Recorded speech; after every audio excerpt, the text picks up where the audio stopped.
Today our topic is about respiratory disorders. What are respiratory disorders? All definitely it will include disorders which are the disorders which are occurring in our respiratory system. हर हम लोगों ने देखा था plants के अंदर जो respiration होती है वो थ्रू डिफ्यूजन होती है, वो लेंसेज के अंदर भी हो सकती है, वो स्टोमेटा के थ्रू भी हो सकती है, लेकिन ह्यूमंस के अंदर या दूसरे ऑर्गेनिजम्स के अंदर जो आपके पास रेस्पिरेशन होती है वो पूरे रेस्पिरेटरी सिस्टम के थ्रू होती है। उसके अंदर आ जाते हैं आपके लंग्स। तो डेफिनेटली जो डिसऑर्डर्स हैं वो आपके पास लंग्स के डिसऑर्डर्स होंगे। जैसे कि यहाँ पे मैं 5 डिसऑर्डर्स को डिस्कस करूंगी आज: ब्रोंकाइटिस, एम्फिसीमा, निमोनिया, एस्थमा और लंग कैंसर। ब्रोंकाइटिस की एंटोमोलॉजी क्या है, ये कहाँ से निकला है, ये वर्ड एब्रीविएशन कहाँ से आई है? ये आई है ब्रोंकाई से। आपके पास जो लंग्स का स्ट्रक्चर होता है उसके अंदर होते हैं ब्रोंकाई एंड ब्रोंक्यूल्स। ये ब्रोंकाई है, इनके अंदर जो आपके पास होंगे डिसऑर्डर्स आएंगे उसे हम कहेंगे ये क्या है, हमारे पास ब्रोंकाइटिस है। तो ब्रोंकाइटिस के अंदर क्या होगा, इन्फ्लेमेशन ऑफ ब्रोंकाई। इसके अंदर आपके पास जितनी ट्यूब्स होती हैं वो स्वेल हो जाती हैं और तंग हो जाती हैं ताकि आपके पास एयर सांस लेने में प्रॉब्लम हो। इसके अंदर जो सबसे पहला सिम्टम आता है वो शॉर्टनेस ऑफ ब्रीथ का आता है। इसके अलावा आपको बुखार हो जाता है, खांसी आती है, छींकें वगैरह आती हैं। दूसरी बात, इसके कॉजेज क्या क्या हैं? वायरस है, bacteria, exposure to chemical irritants हैं। रेस्पिरेटरी डिसऑर्डर्स के अंदर वायरस एक कॉमन कॉज है जो हर जगह मतलब हर तरह के डिसऑर्डर में हो सकता है। वायरस किस तरह से, जैसे कि आजकल कोरोना वायरस है, इससे भी आपको डायरेक्ट रेस्पिरेटरी सिस्टम अफेक्ट होता है। वायरस आपको इन्फ्लुएंजा वायरस होगा, उससे डायरेक्टली आपके पास रेस्पिरेटरी सिस्टम अफेक्ट होगा। तो रेस्पिरेटरी सिस्टम जो होता है वो जितनी बार भी होगा वो आपके वायरस से मोस्ट कॉमनली इफेक्ट हो सकते हैं। बैक्टीरिया भी कॉज करते हैं आपके रेस्पिरेटरी डिसऑर्डर्स, लेकिन केमिकल इरिटेंट भी करते हैं, एयर पोल्यूशन भी करती है, लेकिन सबसे ज्यादा मेन कॉमन कॉज कौन सा है? वो आपके पास वायरस होता है।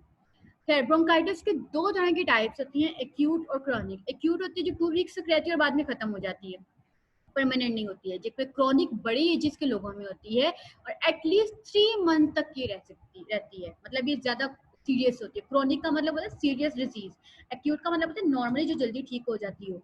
देन आता है ब्रोंकाइटिस की एक स्ट्रक्चर नजर आ रहा है, यहाँ पे एक नॉर्मल आ रहा है ब्रोंकाई और एक तरफ अफेक्टेड आ रहा है। आपको इसमें म्यूकस नजर आ रहा है। म्यूकस का मतलब जब ये अफेक्ट हो जाता है तो इसके अंदर एक लिक्विड सा प्रोड्यूस होना शुरू हो जाता है। अब नॉर्मली नोट किया होगा, जो छींके वगैरह आती हैं तो आपके अंदर से पस सी निकलती है, लेकिन उस पस में 2-3 तरह की टाइप्स आ जाते हैं। ये सिर्फ म्यूकस है, ये पस नहीं है। तो ये म्यूकस तरह का निकलना मतलब छींके आती है उसके बाद छोटे छोटे मादे निकल आना, उसको वो कह सकते हो कि वो म्यूकस है। अदरवाइज ये पस नहीं है। पस हमारे पास नेक्स्ट टॉपिक के अंदर आएगी। खैर, ब्रोंकाइटिस इन्फ्लेमेशन नजर आ रही है, एक तरफ से आपको किस तरह से वो डिस्ट्रॉय हुआ हुआ है और एक तरफ से आपको नजर आ रहा है नॉर्मल किस तरह से ब्रोंकाई होता है। नेक्स्ट आता है एम्फिसीमा। एम्फिसीमा का मतलब होता है जब आपकी एल्वोलाई की वॉल जो होती है वो डिस्ट्रक्ट हो जाती है, एल्वोलाई फट जाती है। आपने नोट किया होगा, अगर बैलून को एक्स्ट्रा फिल किया जाए या उसके अंदर मतलब एयर फिल किया जाए तो भी फट जाता है।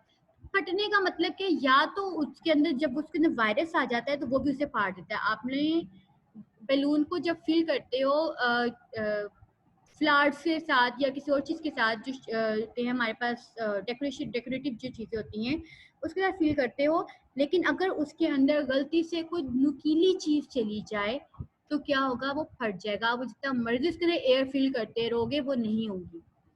यहाँ पे एल्वोलाई की वॉल्स होती हैं वो डिस्ट्रक्ट हो जाती हैं जस्ट बिकॉज ऑफ योर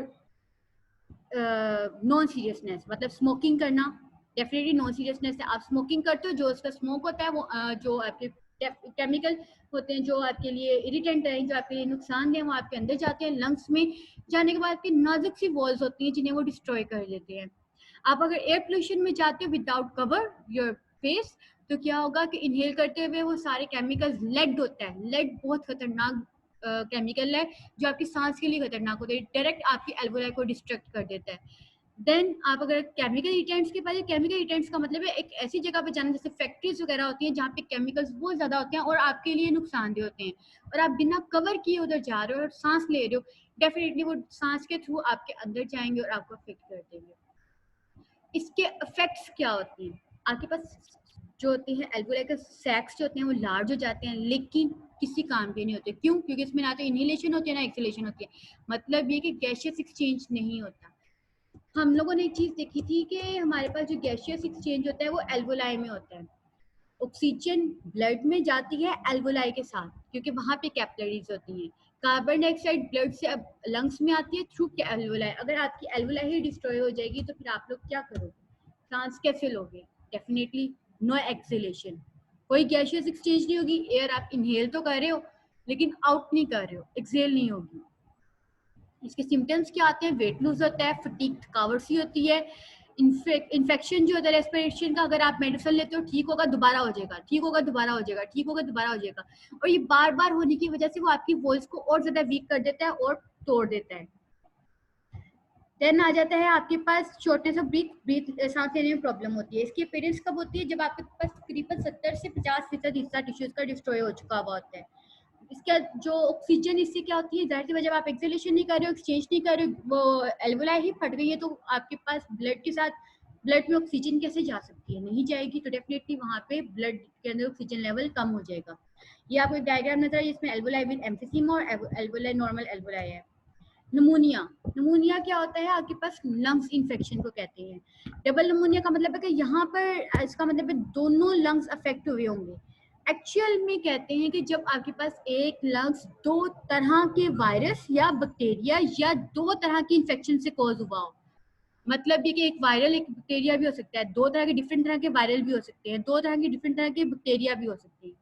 अब बैक्टीरिया तो स्ट्रेप्टोकोकस निमोनिया है, वायरल इन्फेक्शन के अंदर इन्फ्लुएंजा वायरस भी हो सकता है या फंगल इन्फेक्शन भी हो सकता है।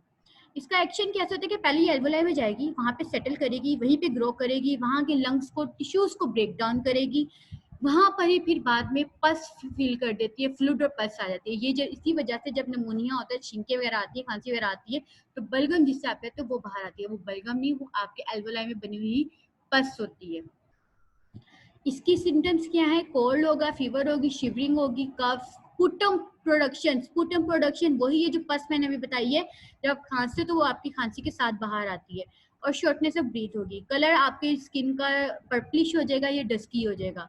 वैक्सीनेशन इसकी होती है जो छोटे होते हैं आपको करवानी चाहिए। एस निमोनिया ट्रीटमेंट मतलब ये कि वैक्सीनेशन वो होती है जो हमने बीमारी से पहले करनी होती है, ट्रीटमेंट वो होता है जो हमने बीमारी होने के बाद करना है। तो ट्रीटमेंट के अंदर आप एंटीबायोटिक्स यूज करते हो, तकरीबन 1 से 1 to 3% जो पेशेंट होते हैं वो डेड हो जाते हैं। या आपके पास नॉर्मल एयर सैक्स आ रहे हैं और निमोनिया वाले आ रहे हैं। आप ये नोट कर सकते हो, निमोनिया वाले के अंदर बहुत ज्यादा पस और फ्लूइड फील्ड हुआ हुआ है, जबकि दूसरे हैं वो जरा नीट एंड क्लीन है। नेक्स्ट आता है एस्थमा। एस्थमा का हमारे पास आता है सबसे पहले इंट्रोडक्शन के अंदर इसका आएगा कि एस्थमा एलर्जी से बनता है। ये is a form of allergy. Allergy का मतलब है कि आपके पास किसी न किसी चीज से एलर्जी हो तो फिर आपको एस्थमा होता है। कुछ लोगों को डस्ट से एलर्जी होती है और एस्थमा हो जाता है। इसके अंदर होता क्या, मेन कॉज क्या है इसका? अगर आपके पास ब्रोंकाई का इन्फेक्शन हो गया या इन्फ्लेमेशन हो गया, वो इसका कॉज है। इसके अलावा म्यूकस प्रोडक्शन हो रही है, या आपके पास नैरो हो जाती हैं एयरवेज, मतलब ये कि आपके पास जो एयरवेज होते हैं वो तंग हो जाते हैं। इसके बाद सेंसिटिविटी ऑफ एलर्जेंस है। सेंसिटिविटी एलर्जेंस का मतलब है कि जो आप ब्रोंका और ब्रोंक्यूल्स होते हैं वो सेंसिटिव हो जाते हैं एलर्जेन से, मतलब कि जो चीज़ आपको एलर्जी करती होती है उससे वो सेंसिटिव हो जाते हैं। वो जरा सा आपके पास आती है तो पूरी तौर पर रिस्पॉन्स करती हैं और डिस्ट्रक्ट होना शुरू हो जाते हैं। इस तरह से आपको सांस लेने में प्रॉब्लम स्टार्ट हो जाती है। अब एलर्जेंस कौन कौन से हो सकते हैं? एलर्जेंस वो एजेंट्स होते हैं जो एलर्जी कॉज करते हैं, जिसके अंदर डस्ट आ जाती है, स्मोक आ जाता है, परफ्यूम्स आ जाते हैं, पोलेंस आ जाते हैं। ये डिपेंड करता है कि आपको एलर्जी किससे है। फिर इसके सिम्टम्स आ जाते हैं। सिम्टम में shortness of breath, wheezing, cough, chest. अच्छा, इसके अंदर जो वीजिंग होती है ना वो नॉर्मल नहीं होती, वो सीटी वाली होती है, जो आप मतलब थोड़ी सी विस्लिंग होगी, विस्लिंग साउंड प्रोड्यूस होगी और उसके बाद आपको लगेगा जैसे अब ये वीजिंग स्टार्ट हो गई है। देन ट्रीटमेंट आ जाता है। ट्रीटमेंट के अंदर इसके लोग मोस्टली जो यूज करते हैं इनहेलर्स यूज करते हैं और मेडिसिन भी होती है। मतलब हम लोग जब जाते हैं तो हमें सबसे पहले प्रेफर वो करते हैं इनहेलर्स को। इनहेलर इसलिए क्योंकि अब बात का ऐसा होता है कि ऐसी कंडीशन में होते हैं आप लोग कि वहाँ पर मेडिसिन अवेलेबल नहीं होती है, लेकिन इनहेलर होता है और एकदम से आपको सांस सुखने की वजह से फौरी तौर पर अगर आप इनहेलर ले लेते हो तो आप ठीक हो जाते हो। नेक्स्ट आता है लंग कैंसर। लंग कैंसर के अंदर आ जाते हैं कि जब आपके पास कैंसर का मतलब होता है अनकंट्रोल्ड सेल डिवीजन। सेल्स बहुत ज्यादा प्रोड्यूस हो रहे हैं लेकिन जितने प्रोड्यूस हो रहे हैं वो अनयूजेबल है, मतलब है कि मेरे किसी काम के नहीं है, उसे हम कहते हैं ये हमारे पास है लंग कैंसर, अगर लंग्स के सेल उतने प्रोड्यूस हो रहे होंगे। इंसिडेंट्स के अंदर क्या आ जाएगा, लंग कैंसर जो इसके अंदर होते हैं वो मोस्टली डेथ हो जाती है, मतलब 1.3 मिलियन डेथ्स होती हैं वर्ल्ड वाइड में हर साल लंग कैंसर की वजह से होती हैं। मेलिग्नेंट ट्यूमर्स होते हैं सेलुलर ग्रोथ में also invade the adjacent tissues, मतलब कि मेलिग्नेंट वो होते हैं ट्यूमर्स जो अपने साथ साथ दूसरे सेल्स को भी इफेक्ट करते हैं। तो लंग कैंसर जो होते हैं वो मोस्टली मेलिग्नेंट ट्यूमर्स कॉज करते हैं। उसके अंदर शॉर्टनेस ऑफ ब्रीथ होगी सिम्टम्स के अंदर, कफिंग होगी और वेट लॉस होगा। मेजर कॉज क्या है इसकी? स्मोकिंग है, स्मोकिंग करोगे लंग कैंसर होगा और डेथ हो जाएगी। देन आता है अदर कॉजेज, इसके अंदर कार्सिनोजेंस आ जाती हैं या आयनाइजिंग रेडिएशन आ जाती हैं, या इसके अलावा वायरल इन्फेक्शन भी हो सकता है। पैसिव स्मोकिंग का क्या मतलब होता है? स्मोक कोई और करता है, इनहेल आप करते हो, इससे कहते हैं पैसिव स्मोकिंग। मीन अगर आपकी फैमिली में आपके पेरेंट्स में से मतलब फादर स्मोकिंग करते हैं तो, और आप उनके पास बैठे और इनहेल कर रहे हो और आपको उस टाइम पे लंग कैंसर होता है, या आप उसको इनहेल भी कर रहे हो, मतलब फादर स्मोकिंग कर रहे हो और आप पास बैठ के उसको इनहेल कर रहे हो, तो आप पैसिव स्मोकिंग कर रहे हो। तो ये ज्यादा डेंजरस होती है एज कम्पेयर टू कि खुद स्मोकिंग करना है। डेफिनेटली दोनों ही डेंजरस हैं, दोनों के अंदर लंग कैंसर हो सकता है, और लंग कैंसर का मतलब ही डेथ है। अगर आपके सेल्स आपकी बॉडी के अंदर अनकंट्रोल्ड सेल डिवीजन स्टार्ट हो गया है, डेथ की तरफ आप जाना शुरू हो गए हो। जिंदगी प्यारी है, स्मोकिंग से दूर रहिए, चाहे वो पैसिव स्मोकिंग हो चाहे दूसरी हो, और इस बात के लिए इस चीज के लिए अपनी फैमिली को भी अवेयर करें। तो पैसिव स्मोकिंग से या आपको बचाएं या खुद भी बचें, बेहतर है कि खुद भी बचें और आपको ही बचाएं। प्रिवेंशन क्या है इसकी? कि आप लोग तो तंबाकू को स्मोकिंग से निकाल दो, मतलब तंबाकू के बगैर स्मोकिंग नहीं होती, स्मोकिंग करो ही ना। इसी तरह से आप लोग इससे बच सकते हो, और इसका मेन कॉज ही स्मोकिंग है। दूसरे कार्सिनोजन का मतलब है जैसे कि आजकल चल रहे हैं शीशा वगैरह, वो ना पियो। उसके अंदर भी जो उसमें तो बहुत ज्यादा कार्सिनोजन और तंबाकू यूज हुआ होता है, जितना आप उसे अवॉइड करोगे उतना आप इससे बच के रहोगे। WHO का क्या है, वर्ल्ड हेल्थ ऑर्गेनाइजेशन का रोल इसमें क्या है कि इसने तंबाकू की एडवर्टाइजिंग के अंदर उसको देना शुरू कर दिया। मतलब ये कि आपने कभी देखा सिगरेट की डिब्बी के ऊपर बना हुआ होता है एक आदमी बना, तो उसका मुंह का कैंसर दिखाया होता है, कभी पाँव का कैंसर दिखाया होता है। तो ये दिखाने का मकसद सिर्फ इतना है कि ये आपको इस कदर तबाह कर रही है, इसके बावजूद आप वो देखते हुए भी खरीद रहे हो, तो आप अपने आप के साथ खुद दुश्मनी कर रहे हो। तो खैर WHO ने सिर्फ इतना ही किया है कि इसको अवेयरनेस के लिए इसको एडवर्टाइजिंग में डाल दिए।